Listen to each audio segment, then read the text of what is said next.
অয় অজগর আসছে তেরে আয় আমটি খাবো পেরে। আমরা সবাই এরকম বিভিন্ন স্বরবর্ণ ব্যঞ্জনবর্ণ দিয়ে ছোটোবেলায় বিভিন্ন শব্দ লিখতাম। তো আমি ট্রেনে করে আসছিলাম, তো ট্রেনে আস্তে আস্তে একটা বাচ্চা ছেলে তার বাবাকে বলছে, ব দিয়ে শুধুমাত্র বৈশাখ কেন, ব দিয়ে তো বইঁচিও হয়। তার বাবা তাকে বললো, হ্যাঁ ব দিয়ে বইঁচি বৈশাখ একই, তবে শুধুমাত্র ব দিয়ে বইঁচি নয়, ব দিয়ে কিন্তু বৈদ্যপুর, যেখানে ছড়িয়ে রয়েছে অনেক প্রাচীন স্থাপত্য, জমিদার বাড়ি, বৈঠকখানা, কাছারি বাড়ি, রাসমঞ্চ, দোলমঞ্চ, পুজো বাড়ি, টেরাকোটার মন্দির, জোড়া দেউল এবং আরও বেশ কিছু মন্দির। আজকে এই ভিডিওতে এইরকম অনেকগুলো স্পট ঘোরাবো, সাথে থাকবে অনেক খুঁটিনাটি তথ্য। চলুন যাই বয়ে বৈদ্যপুর। ঘুরবেন আপনি, ঘোরাবো আমি, আর আমার সাথে ঘুরতে হলে চ্যানেলটি অবশ্যই সাবস্ক্রাইব করবেন।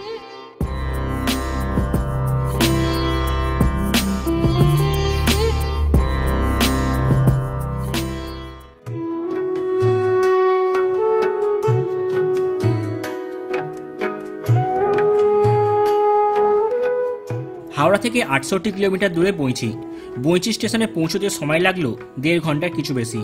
ওভারব্রিজ ক্রস করে 3 নম্বর প্ল্যাটফর্ম দিয়ে বেরিয়ে সামনেই পেয়ে যাবেন টোটো স্ট্যান্ড। স্টেশনের বাইরে এখানে কিন্তু যাওয়ার জন্য টোটো রয়েছে।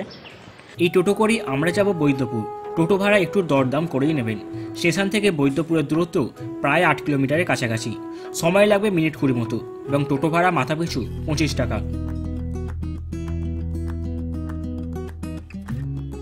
বৈদ্যপুর যাওয়ার জন্য বাসও রয়েছে, তবে স্টেশন থেকে 700 মিটারের মতো হেঁটে বাস স্ট্যান্ডে আসতে হবে।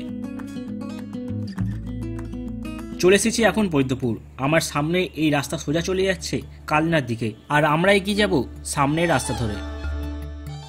মনসামঙ্গল কাব্যে এই গ্রামের নাম পাওয়া যায়। চাঁদ সওদাগরের পুত্রবধূ বেহুলা তার মৃত স্বামী লক্ষিন্দরকে ভেলায় করে নিয়ে ভেসে যাচ্ছিলেন এবং ভেসে এই গ্রামেই আসেন। তখন গ্রামের চিকিৎসকরা লক্ষিন্দরকে সুস্থ করার চেষ্টা করেন, কিন্তু তারা ব্যর্থ হন। স্থানীয় ভাষায় ডাক্তারদের বৈদ্য বলা হতো, তাই এই গ্রামের নামকরণ করা হয় বৈদ্যপুর। মেন রোডে চারমাথা মোড় থেকে প্রায় 40 সেকেন্ড মতো হেঁটেই চলে এলাম এই জায়গায়, যেখানে আমার পাশেই রয়েছে বাঁদিকে বৈদ্যপুরের নন্দী জমিদার বাড়ি। এই বৈদ্যপুরে আগে শুধুমাত্র বিশাল জোড়া দেউলটি ছিল, এছাড়া কিছুই ছিল না। 1658 সালে হারাধন নন্দী ব্যবসা সূত্রে এই গ্রামে আসেন। তার আদি নিবাস ছিল মেমারির কাছের একটি গ্রামে। লবণ, বিভিন্ন মশলা, বাদাম ইত্যাদি ব্যবসা ছিল এদের। 1800 থেকে 1835 সাল নাগাদ বৈদ্যপুরে বিভিন্ন অঞ্চলে বসতি স্থাপন করেন। এই জমিদার বাড়ি নির্মাণ হয় 1832 থেকে 1835 সালের মধ্যে। বেশ কিছু বিশালাকার স্তম্ভ এবং মাঝে রয়েছে একটি ঝুল বারান্দা।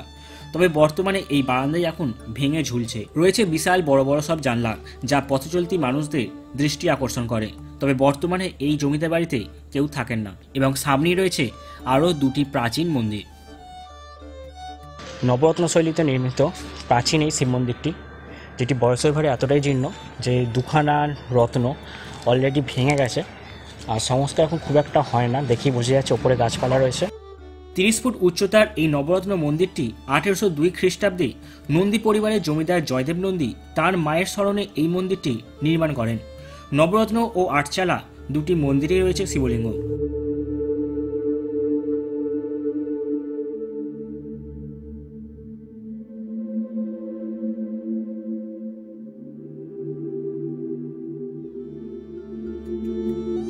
মন্দিরে এখনও কিছু টেরাকোটার কাজ ও তার সঙ্গে ফুলকারি নকশার কাজও আছে। অবহেলায় পড়ে থাকা মন্দিরটি সংস্কারের অতি প্রয়োজন। পাশের আটচালা মন্দিরটি জীর্ণ হলেও বেশ কিছু টেরাকোটার কাজ এখনও স্পষ্ট, আর এই মন্দিরটি উচ্চতা 20 ফুট।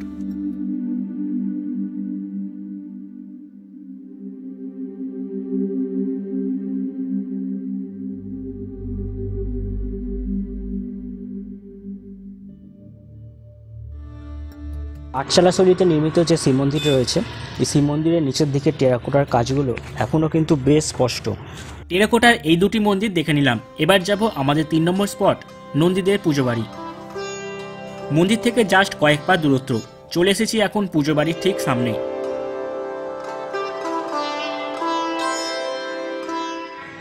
এটি হচ্ছে নন্দীদের পুজো বাড়ি। চলুন ভিতরে প্রবেশ করবো। ভিতরে প্রবেশ করে আপনাদের সব কিছু দেখাচ্ছি। ভিতরে প্রবেশ তো করবই, তার আগে বাইরে থেকে একটু দেখে নেওয়া যাক। পুজো বাড়ির দরজা ঠিক মুখোমুখি আছে এই নহবতখানা। আগে নহবত বসলেও এখন তার জায়গায় মাইক দিয়েই কাজ চলে যায়। যাই হোক, পুজো বাড়ির দরজার দুদিকে রয়েছে 2টি সিংহ ও দরজার উপরে লাল রঙের গণেশজির মূর্তি।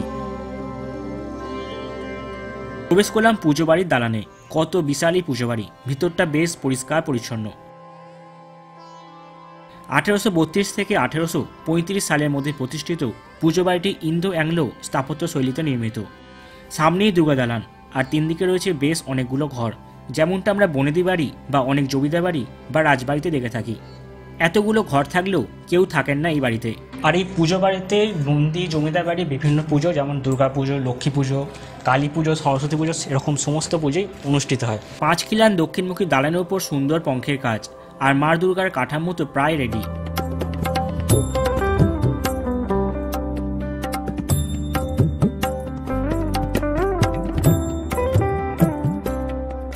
আর এখানে যেহেতু কালী পুজো হয়, তাই মা দুর্গার সাথে মা কালীও রেডি, শুধুমাত্র রঙের প্রলেপ পড়ার অপেক্ষা। এই জমিদার বাড়ির কুলদেবতা হলেন রাজেশ্বর। তো তিনি কোথায়? দুর্গা দালানের পাশ দিয়ে একটি গলি চলে গেছে পুজো বাড়ির অন্দরমহলে।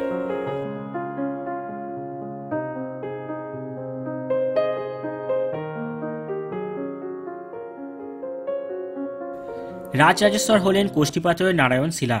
প্রায় 200 বছর আগের কথা। নন্দী বংশের জমিদার তখন শিশুরাম নন্দী। তার স্ত্রী এক রাতে স্বপ্ন দেখলেন একটি নারায়ণ শিলা প্রতিষ্ঠা করলে তাদের ব্যবসা ও জমিদারির সমৃদ্ধি হবে। পরদিন সকালে এক সন্ন্যাসী আসেন এবং তার কাছ থেকেই তিনি একটি নারায়ণ শিলা লাভ করেন। ইনিই কুলদেবতা রাজেশ্বর। সমৃদ্ধি বাড়ার সঙ্গে সঙ্গে দেবতা স্থান পায় সোনার সিংহাসনে। রথ, পঞ্চমদোল আর রাস উৎসবের সময় দেবতা সোনার সিংহাসনে পালকি করে পরিক্রমা করতেন। জমিদারি চলে যাওয়ার পর দেবতাও চুরি হয়ে যায়। আবার নতুন নারায়ণ শিলা প্রতিষ্ঠা হয় যাগ যজ্ঞাজির মাধ্যমে। পাশে আরও একটি শিলা রয়েছে, যেটি হল শ্রীরামচন্দ্রজিউ। আর এখানে রয়েছেন রাজেশ্বর এবং শ্রীরামচন্দ্র। আর এখানে সামনে মন্দির রয়েছে, এখন দেখাতে পাচ্ছি না যেহেতু 12টা বেজে গেছে, দরজা বন্ধ হয়ে গেছে। এখানে রয়েছেন লক্ষ্মী ঠাকুর। পুজো বাড়ির ঠিক পাশেই বলা যায় রয়েছে এই পঞ্চরত্ন শিব মন্দির।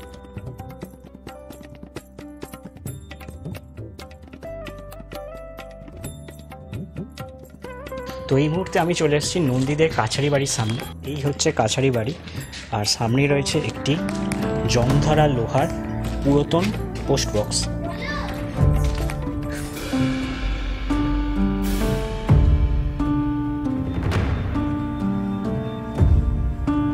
ভিতরে প্রবেশ করা মাত্রই চোখে পড়বে সামনেই একটুখানি ফাঁকা মাঠ, আর 3 দিকে প্যালেস দ্বারা উঠে যাওয়া ভগ্ন কঙ্কালসার চেহারা। রয়েছে বেশ কিছু ঘর, ঘরের সব দরজা বর্তমানে বন্ধ। কেবল একটি মাত্র দরজা দেখা গেল এখনও নতুন তালা ঝুলছে, তার মানে এই ঘরটি এখনও ব্যবহৃত হয়। এবং পাশে রয়েছে একটি নোটিশ বোর্ড, সাথে রয়েছে একটি ঘোড়ার স্ট্যাচু। অফিস কাছারি। আর এইটাই হচ্ছে নন্দীদের কাছারি বাড়ি, যেখান থেকে নন্দী বংশের জমিদারি সমস্ত রকম প্রশাসনিক কাজকর্ম সামলানো হতো। নন্দী জমিদার বংশের সমস্ত প্রশাসনিক কাজ, যেমন কৃষকদের কাছ থেকে ভূমি রাজস্ব বা কর সংগ্রহ করা এবং আরও অনেক কাজ এখান থেকেই পরিচালনা হতো। এই জায়গা থেকে সমস্ত কিছু কাজের ওপর নজরদারি চলত, কিন্তু এখন জমিদারি নেই বলে আর নজরদারিও চলে না। সামনে এটা আমরা দেখালাম, এটা কাছারি বাড়ি। আর কাছারি বাড়ির ঠিক উল্টো দিকে রয়েছে নন্দীদের বৈঠকখানা। বিশাল বড় বড় 5টি থাম। সামনে এখানে রয়েছে গেট লাগানো থাম, তবে এখন গেট নেই, ভেতরেই ঢুকছি।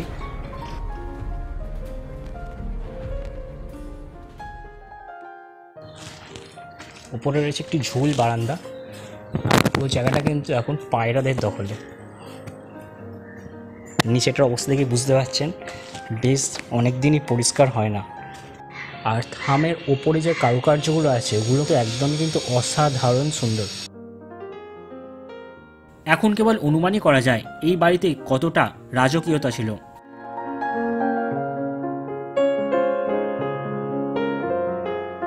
বৈদ্যপুর বৈঠকখানা দেখে এখন চলে এসেছি 2 মিনিট দূরত্বে থাকা বৈদ্যপুরের নন্দীদের রাসমঞ্চের সামনে।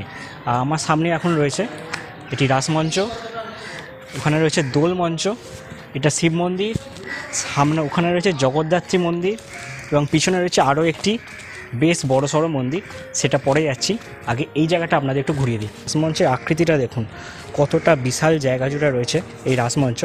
এখন কাউকে প্রবেশ করতে দেয় না। বিভিন্ন উৎসবের সময় এখানে কিন্তু মেলা বসে, তখনই কিন্তু রাসমঞ্চের ভিতরে সাধারণ মানুষ প্রবেশ করতে পারে, বাদবাকি সময় কিন্তু বন্ধই থাকে। আর রাসমঞ্চটা কিন্তু বেশ ভালো রকমের রক্ষণাবেক্ষণ করা হয়, কারণ বেশ রংচঙে রয়েছে, দেখেই বোঝা যাচ্ছে। রাসমঞ্চের উচ্চতা প্রায় 25 ফুট। 9 চূড়ার এই রাসমঞ্চে সংস্কারের সময় সাদা, সোনালী, সবুজ, নীল রং লাগানোর ফলে এর মূল চরিত্রই কিন্তু পাল্টে গেছে। এটাও নন্দী পরিবার দ্বারা স্থাপিত। বর্ধমান পুরাকীর্তির গবেষক যজ্ঞেশ্বর চৌধুরীর মতে এটি 1836 খ্রিস্টাব্দে স্থাপিত হয়েছিল।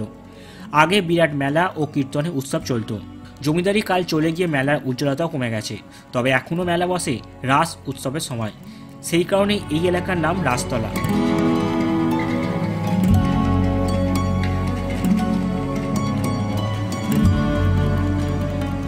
এটি হচ্ছে রাসতলা বারোয়ারি জগদ্ধাত্রী মন্দির। দালান আকৃতি গঠনের এই স্থাপত্যটি খুব বেশি পুরনো না হলেও বেশ একটা আলাদাই আমেজ রয়েছে।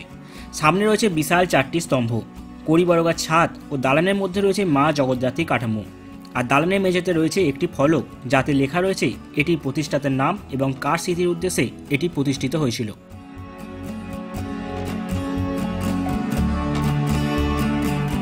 বৈদ্যপুর গ্রামের প্রাচীন দেবতা হলেন বাবা বুড়ো শিব। দালানটির এক মন্দিরে বাবা বুড়ো শিব রয়েছেন। আগে তালপাতার ছাউনিতে পুজো হতো। একবার নন্দী বংশের ছোট তরফ মামলা জেতার জন্য এখানে পাকা মন্দির করে দেওয়ার মানত করেন এবং তারপর মামলা জিতে এই দালান মন্দির তৈরি করে দেন। এই শিব এলাকার জাগ্রত দেবতা। নন্দী বংশের আরেক কুলদেবতা হলেন বৃন্দাবন চন্দ্রজিউ। এই দেবতার জন্য তার নবরত্ন মন্দির, নাট মন্দির, নহমতখানার বিশাল প্রবেশদ্বার, ভোগের ঘর, দেবতার শোবার ঘর, রাসমঞ্চ প্রভৃতি তৈরি করেছিলেন। ঊনবিংশ শতাব্দীর সময়কালে নন্দীদের যে রমরমা ছিল তা বৃন্দাবন চন্দ্রজিউ মন্দির ও বৈদ্যপুর গ্রাম দেখলেই বোঝা যায়। তো বৃন্দাবন চন্দ্রজিউ মন্দির এখন প্রায় 1টা বেজে গেছে, বন্ধ হয়ে গেছে। বৃন্দাবন চন্দ্রজিউ মন্দিরের সামনে রয়েছে একটি ছোট্ট নহবতখানা, সাথে আরেকটি শিব মন্দির।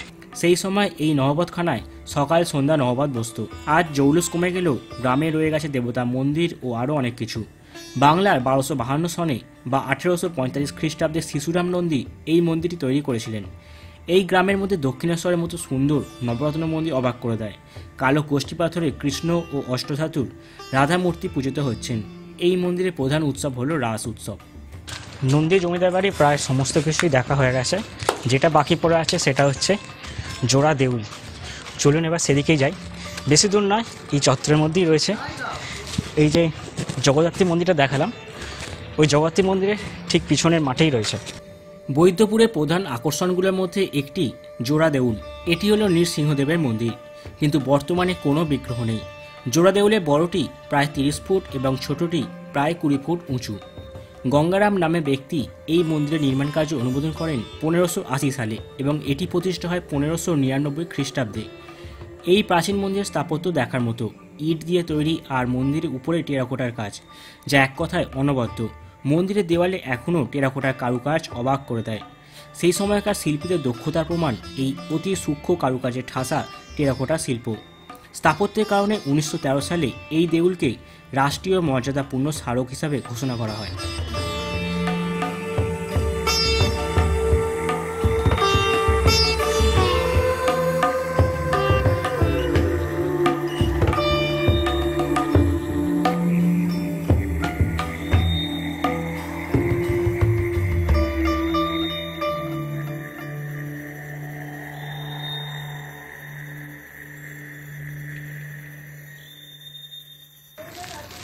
আমি বৈদ্যপুর নন্দীপাড়ায় প্রবেশ করেছিলাম ওই 11:30 নাগাদ। এখন প্রায় 1টা বাজে। 1.5 ঘন্টার মধ্যে আমি সমস্ত কিছু ঘুরে নিয়েছি। আপনাদের হয়তো আরেকটু কম সময় লাগবে। আজকের ভিডিও আমি এখানেই শেষ করছি। আশা করি আপনাদের ভিডিওটি ভালো লেগেছে এবং আরও আমার চ্যানেলে এরকম অনেক ভিডিও রয়েছে এবং ভবিষ্যতে আপনাদের এরকম বাংলার বা কলকাতা আশেপাশে বিভিন্ন প্রাচীন মন্দির, যেগুলোর মধ্যে টেরাকোটা কাজ তো থাকবেই, বা জমিদার বাড়ি, রাজবাড়ি, এই সমস্ত সুযোগ সন্ধান দিয়ে থাকবো। আর চ্যানেলটি কিন্তু আপনাদের পছন্দ হলে অবশ্যই কিন্তু সাবস্ক্রাইব করে পাশে থাকবেন। ধন্যবাদ।